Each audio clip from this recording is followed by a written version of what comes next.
lo que decía al principio, fíjense bien, desarrollar nuestro pensamiento independiente,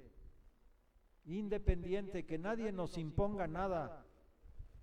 Entonces algunos dirán, bueno, pues en mi casa mi papá y mi mamá me dicen, y tengo que hacer lo que digan.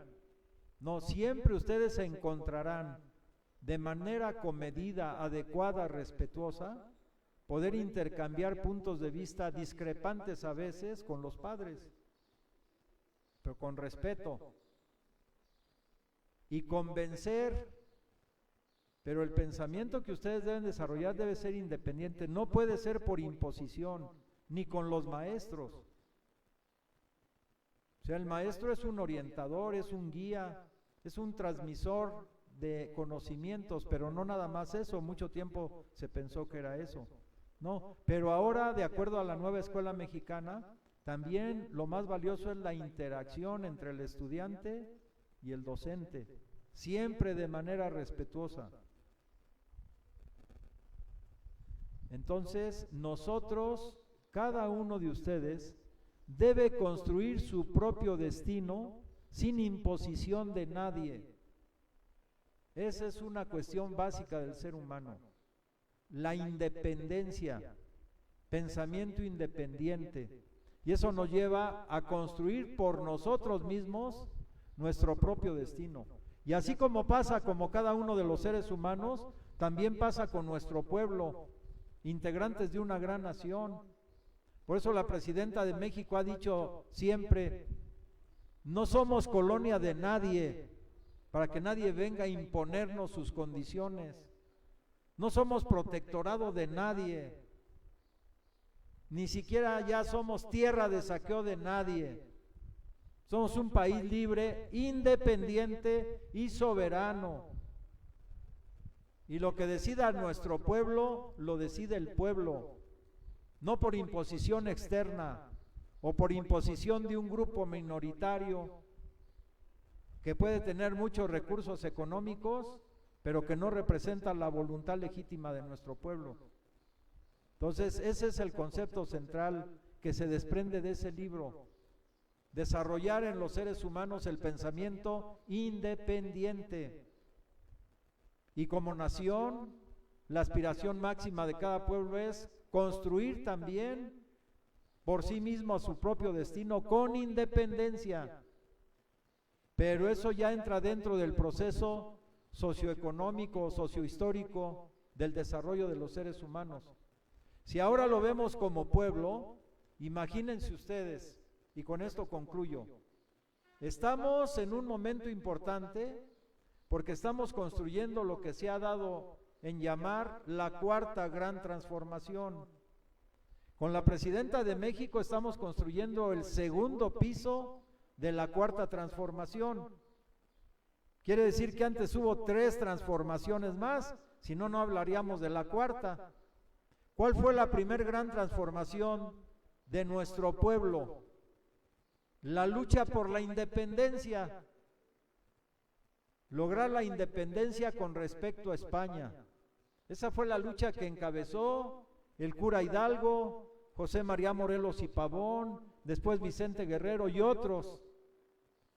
Lucharon por la independencia de México. ¿Por qué?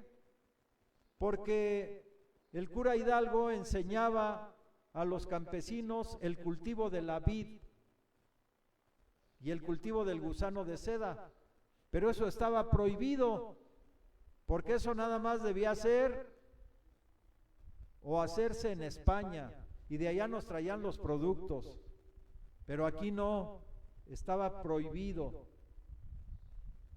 Estábamos subordinados a lo que dijera el rey de España.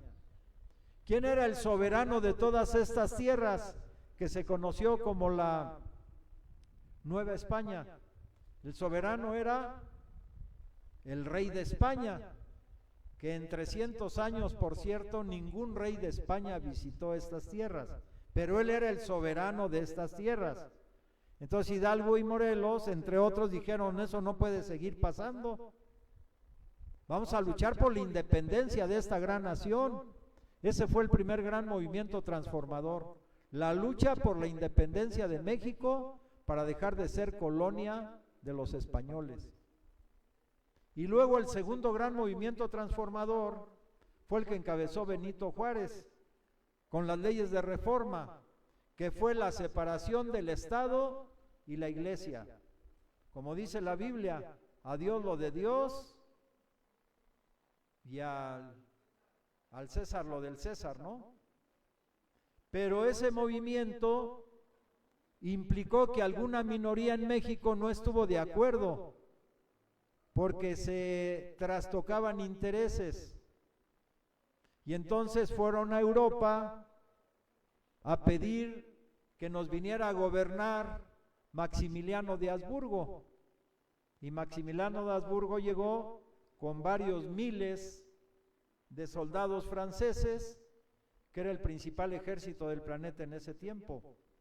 Pero aquí ya se había empezado a formar la conciencia nacional. Y entonces 5 años estuvo Maximiliano, 5 años de lucha. Y al final, ¿qué le pasó a Maximiliano de Habsburgo? Y a los traidores Miramón, Mejía, que fueron a traer a un emperador extranjero, pues los fusilaron en el Cerro de las Campanas. ¿Por qué? Porque la mentalidad del pueblo es la independencia. Luchamos contra el imperio francés, que además, repito, era el que tenía el mejor ejército en ese tiempo. ¿Quién lo venció? El pueblo de México. Los chinacos, en la batalla del 5 de mayo, pues fueron los indios acapuastlas y el ejército mexicano de ese tiempo. Bueno, pero luchamos por la independencia, no queremos ser colonia de nadie. ¿Qué chiste sería ser colonia de España 300 años, luego colonia de Francia o de cualquier país europeo? Luego el tercer gran movimiento transformador fue la Revolución Mexicana. Y en la Revolución Mexicana quedó plasmado en el artículo 3, en el 27 sobre todo.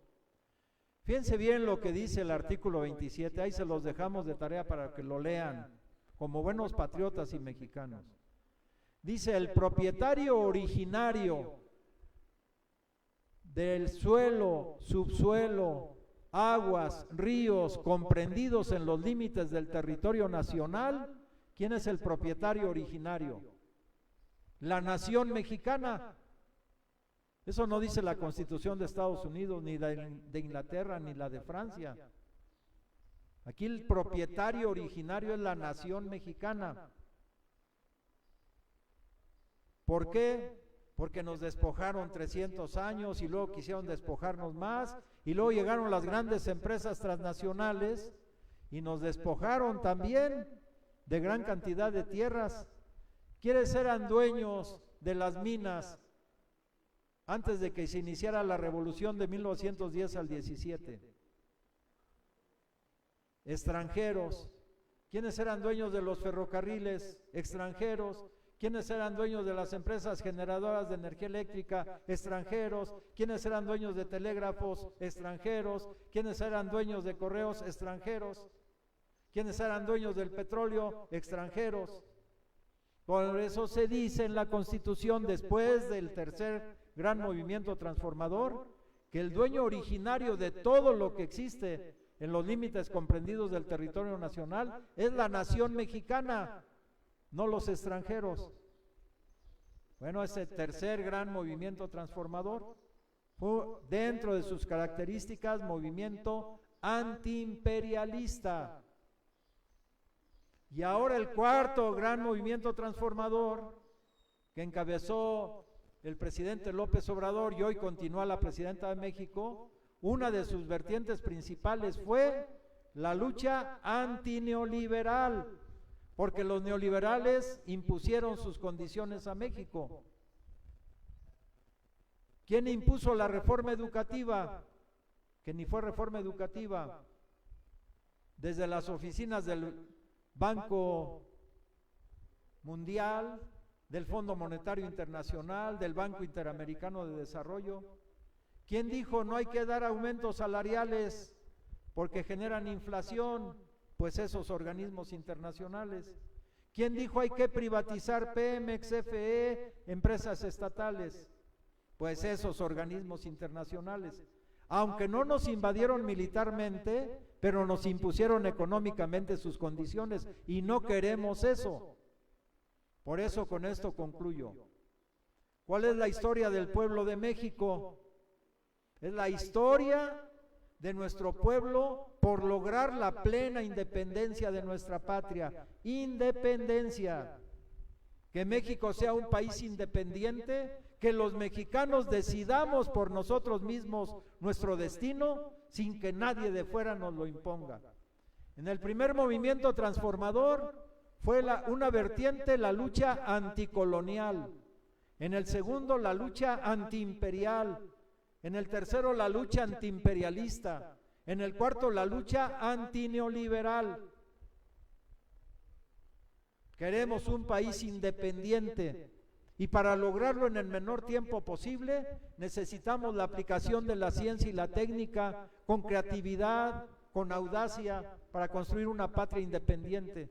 Esa es la cuestión central, lo que podemos desprender de la lectura del libro. Y yo diría ahora sí, antes de concluir, queremos darle un fuerte aplauso también a nuestro director que acaba de llegar, si se pone de pie, por favor, también nos visita. Ya son varios directores que les agradecemos mucho. Esa es la bienvenida, director. Bueno, concluyo agradeciendo infinitamente la invitación de nuestra directora del Instituto Tecnológico de Atitalaquia. Muchas gracias, directora. Vamos a darle un fuerte aplauso también. Están celebrando 15 años.